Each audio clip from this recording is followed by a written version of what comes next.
ओम नमो भगवते वासुदेवाय। जय श्री गणेश। आप सभी भक्तों को मेरा सादर प्रणाम। प्यारे भक्तों, आज है जेठ मास के तीसरा दिन और आज हम सभी रसपान करेंगे महाभागवत के तीसरे अध्याय की अमृतमयी कथा, जिसका विषय भक्ति के कष्ट की निवृत्ति। यह अध्याय हमें सिखाता है कि जब एक भक्त सच्चे मन से भगवान की भक्ति करता है तो चाहे वह कितनी भी कठिनाइयों से क्यों न घिरा हो, भगवान स्वयं उसकी रक्षा के लिए आगे आते हैं। भक्तों, भक्ति का मार्ग सरल नहीं है, इसमें परीक्षाएं होती है, बाधाएं आती है और कई बार हमें लगता है कि हमारी पुकार अनसुनी हो रही है, लेकिन इसी समय पर हमारी सच्ची श्रद्धा और विश्वास की कसौटी होती है। भगवान भक्त की परीक्षा अवश्य लेते हैं, परंतु उसे कभी अकेला नहीं छोड़ते। भक्तों, इस अध्याय की कथा हमें यह अनुभव कराती है कि भक्त के जीवन में जो कष्ट भी आते हैं वे क्षणिक होते हैं। जब हम निष्ठा, प्रेम और समर्पण से भगवान का स्मरण करते हैं तो सारे संकट स्वयं समाप्त हो जाते हैं। भक्तों, इस कथा से यह शिक्षा मिलती है कि चाहे संसार में कितनी भी अंधकार क्यों ना हो, सच्ची भक्ति, ज्ञान और वैराग्य कभी नष्ट नहीं होते। और जब हम भगवत भक्ति में लग जाते हैं तो हमारे सभी मानसिक, सांसारिक और आध्यात्मिक कष्ट धीरे धीरे दूर हो जाते हैं। भक्ति को जीवन में स्थान दो, वह हमें सब संकटों से पार लगा देगी। प्रेम से बोलिए हरि ओम। अब आइए रसपान करते हैं आज की पावन कथा।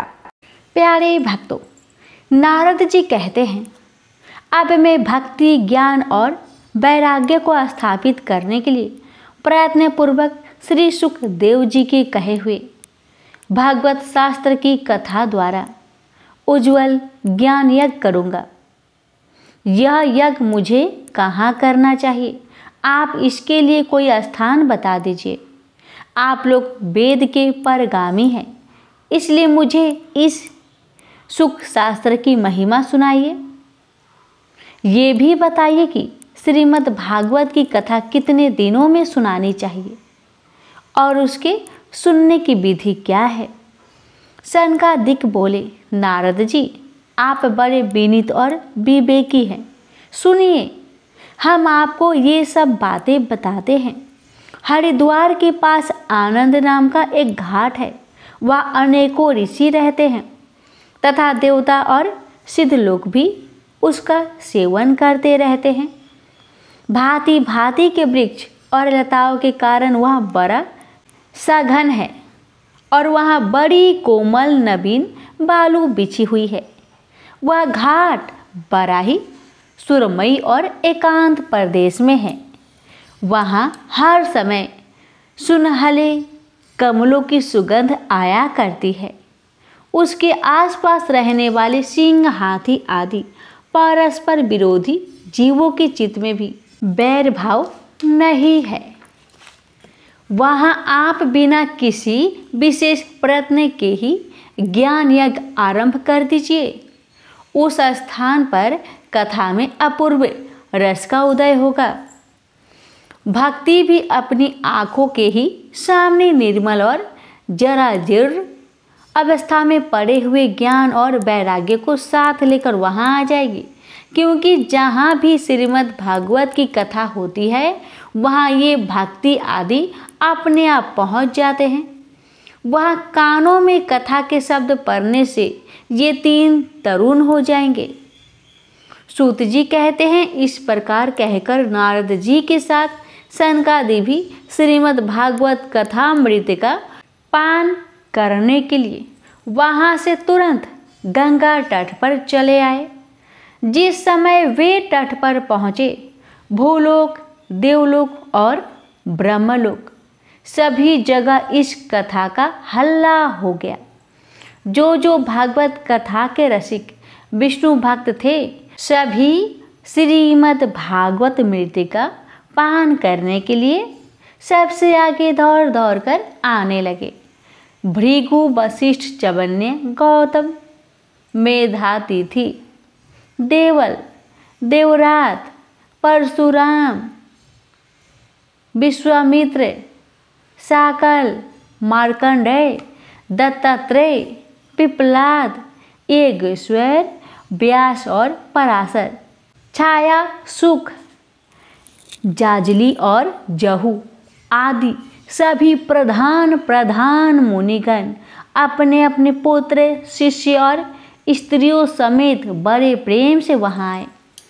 इनके सिवा वेद, वेदांत, उपनिषद, मंत्र, तंत्र, सहस्त्र पुराण और छहों शास्त्र भी मूर्तिमान होकर वहाँ उपस्थित हुए।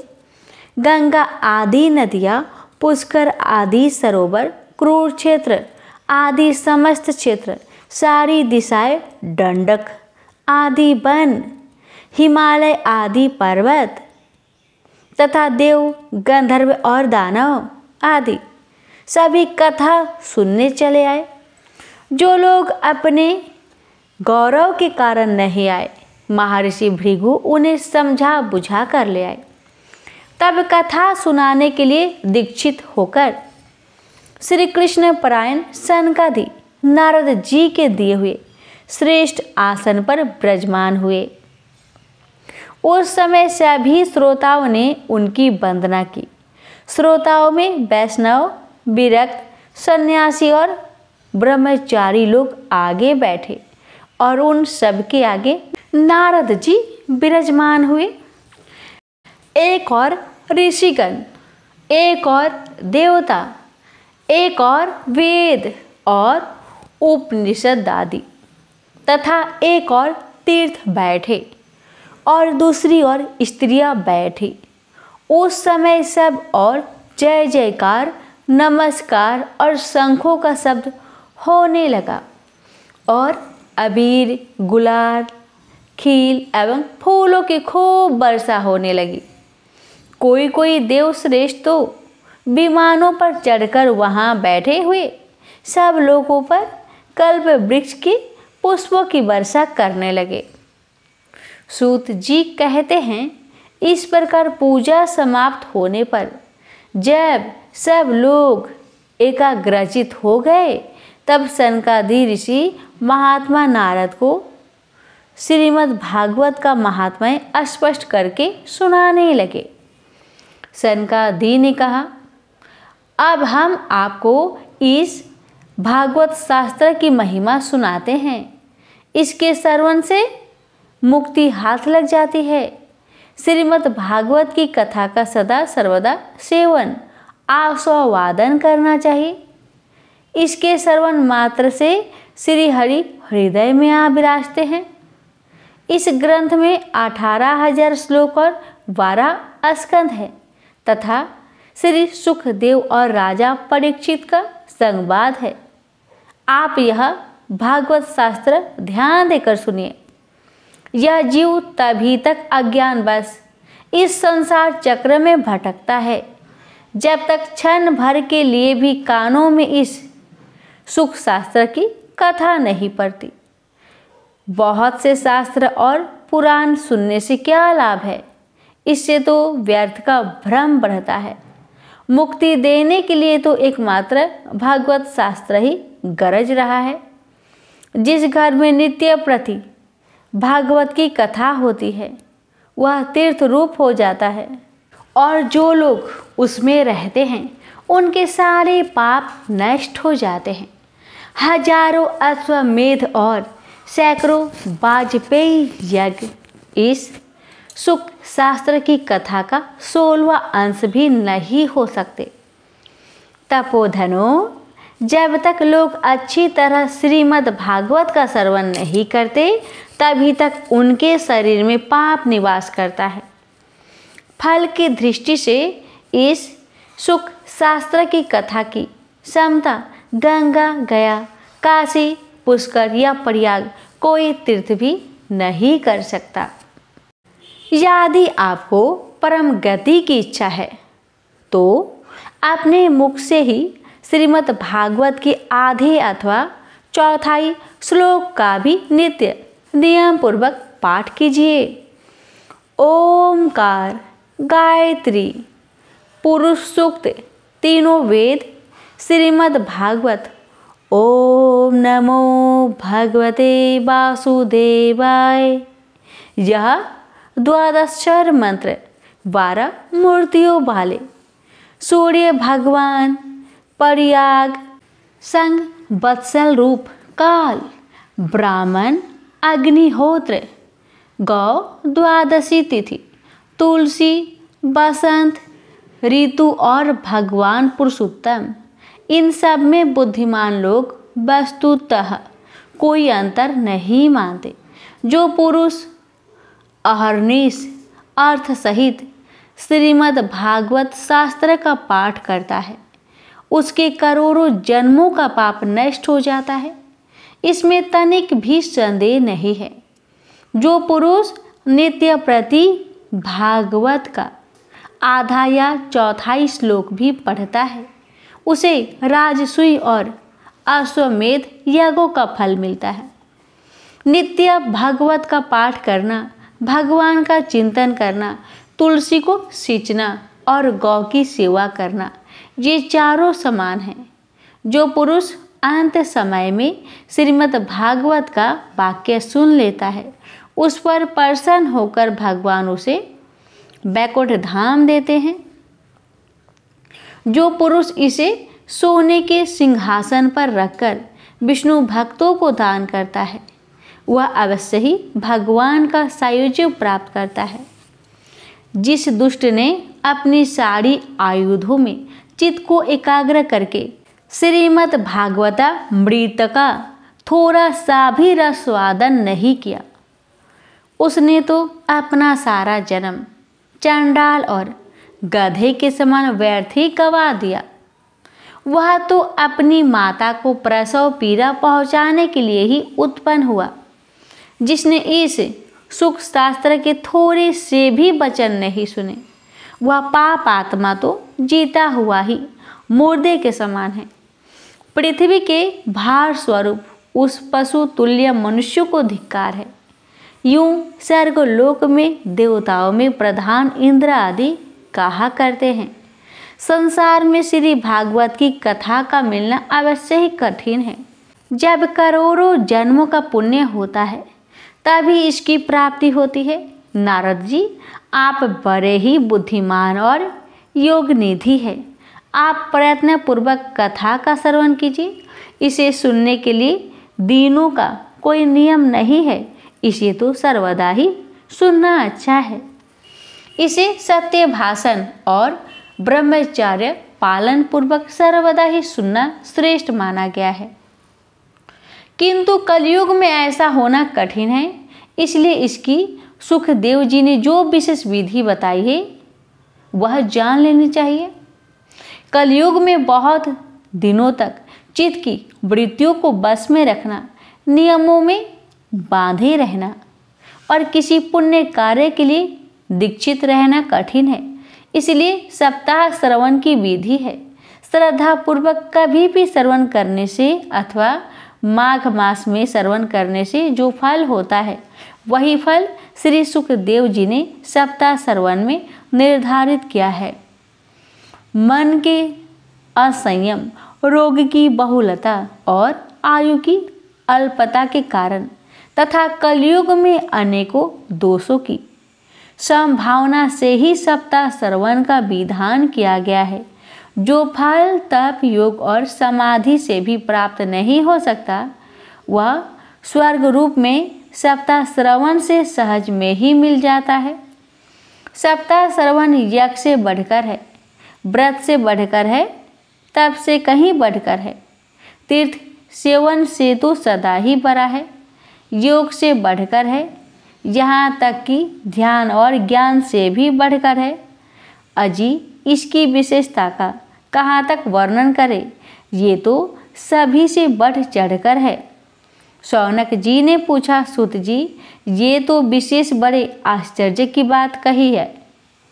अवश्य ही यह भागवत पुराण योग वेता ब्रह्मा जी के भी आदि कारण श्री नारायण का निरूपण करता है।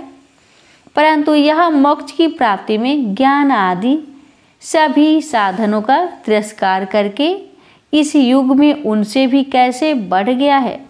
सूत जी ने कहा, शौनक जी, जब भगवान श्री कृष्ण इस धराधाम को छोड़कर अपने नित्य धाम को जाने लगे, तब उनके मुखा रविंद्र से एकादश स्कंद का ज्ञान उपदेश सुनकर भी उद्धव जी ने पूछा। उद्धव जी बोले, गोविंद, अब आप तो अपने भक्तों का कार्य करके परम धाम को पधारना चाहते हैं, किंतु मेरे मन में एक बड़ी चिंता है, उसे सुनकर आप मुझे शांत कीजिए। अब घोर कलिकाल आया ही समझिए, इसलिए संसार में फिर अनेकों दुष्ट प्रकट हो जाएंगे। उनके संसर्ग से जब अनेकों सत्पुरुष भी उग्र प्रकृति के हो जाएंगे, तब उनके भार से दबकर यह गोरूपिणी पृथ्वी किसके शरण में जाएगी। कमल नयन, मुझे तो आपको छोड़कर इसकी रक्षा करने वाला कोई दूसरा नहीं दिखाई देता, इसलिए भक्त वत्सल आप साधुओं पर कृपा करके यहाँ से मत जाइए। भगवान, आपने निराकार और चिन्ह मात्र होकर भी भक्तों के लिए ही तो यह सगुण रूप धारण किया है, फिर भला आपका वियोग होने पर वे भक्तजन पृथ्वी पर कैसे रह सकेंगे। निर्गुणोपासना में तो बड़ा कष्ट है, इसलिए कुछ और विचार कीजिए। परभास क्षेत्र में उद्धव जी के यह वचन सुनकर भगवान सोचने लगे कि भक्तों के अवलंब के लिए मुझे क्या व्यवस्था करनी चाहिए। शौनक जी, तब भगवान ने अपनी सारी शक्ति भागवत में रख दी। वे अंतर्ध्यान होकर इस भागवत समुद्र में प्रवेश कर गए, इसलिए यह भगवान की साक्षात शब्दमयी मूर्ति है। इसके सेवन, श्रवण, पाठ अथवा दर्शन से ही मनुष्य के सारे पाप नष्ट हो जाते हैं। इसी से इसका सप्ताह श्रवण सबसे बढ़कर माना गया है, और कलयुग में तो अन्य सब साधनों को छोड़कर यही प्रधान धर्म बताया गया है। कली काल में यही ऐसा धर्म है जो दुख, दरिद्रता, दुर्भाग्य और पापों की सफाई कर देता है तथा काम, क्रोध आदि शत्रुओं पर विजय दिलाता है। अन्यथा भगवान की इस माया से पीछा छुड़ाना देवताओं के लिए भी कठिन है। मनुष्य तो इसे छोड़ ही कैसे सकते हैं। अतः इससे छूटने के लिए भी सप्ताह श्रवण का विधान किया गया है। सूत जी कहते हैं, शौनक जी, जिस समय सनकादि मुनीश्वर इस प्रकार सप्ताह श्रवण की महिमा का बखान कर रहे थे, उस सभा में एक बड़ा आश्चर्य हुआ। उसे मैं तुम्हें बतलाता हूँ, सुनो। वहाँ तरुणावस्था को प्राप्त हुए अपने दोनों पुत्रों को साथ लिए विशुद्ध प्रेम रूपा भक्ति बार बार श्री कृष्ण गोविंद हरे मुरारी, हे नाथ नारायण वासुदेव आदि भगवानों नामों उच्चारण करती हुई अकस्मात प्रकट हो गई। सभी सदस्यों ने देखा कि परम सुंदरी भक्ति रानी भगवत के अर्थों का आभूषण पहने वहाँ पधारी। मुनियों की उस सभा में सभी यह तर्क वितर्क करने लगे कि ये कहाँ से कैसे आई, कैसे प्रविष्ट हुई। तब सनकादि ने कहा, ये भक्ति देवी अभी कथा के अर्थ से निकली है। उनके ये वचन सुनकर भक्ति ने अपने पुत्र समेत अत्यंत विनम्र होकर सनत कुमार जी से कहा। भक्ति बोली, मैं कलयुग में नष्ट प्राय हो गई थी, आपने कथा मृत से सींचकर मुझे फिर पुष्ट कर दिया। अब आप यह बताइए कि मैं कहाँ रहूं। यह सुनकर सनकादि ने उससे कहा, तुम भक्तों को भगवान का स्वरूप प्रदान करने वाली, अनन्य प्रेम का संपादन करने वाली और संसार रोगों को निर्मूल करने वाली हो। अतः तुम धैर्य धारण करके नित्य निरंतर विष्णु भक्तों के हृदय में ही निवास करो। ये कलयुग के दोष भले ही सारे संसार पर अपना प्रभाव डाले, किंतु वहाँ तुम पर इनकी दृष्टि भी नहीं पड़ सकेगी। इस प्रकार उनकी आज्ञा पाते ही भक्ति तुरंत भागवत भक्तों के हृदय में जा विराजी। जिनके हृदय में एकमात्र श्री हरि की भक्ति निवास करती है, वे त्रिलोकी में अत्यंत निर्धन होने पर भी परम धन्य हैं, क्योंकि इस भक्ति की डोरी से बंधकर तो साक्षात भगवान भी अपना परम धाम छोड़कर उनके हृदय में आकर बस जाते हैं। भूलोक में यह भागवत साक्षात परम ब्रह्मा का विग्रह है। हम इसकी महिमा कहाँ तक वर्णन करें। इसका आश्रय लेकर इसे सुनाने से तो सुनने और सुनने वाले दोनों को ही भगवान श्री कृष्ण की समता प्राप्त हो जाती है। अतः इसे छोड़कर अन्य धर्मों से क्या प्रयोजन है। प्रेम से बोलिए हरे कृष्णा। भक्तों, अब आज की कथा को यहीं विश्राम देते हैं। भगवान श्री हरि की कृपा आप सभी पर बनी रहे। हरि नाम संकीर्तन करते रहिए और अगले अध्याय में पुनः मिलेंगे। जय श्री राधे, जय श्री कृष्ण। ओम नमो भगवते वासुदेवाय। कथा अच्छी लगे तो वीडियो को लाइक शेयर अवश्य करें और हमारे चैनल के साथ जुड़े रहे।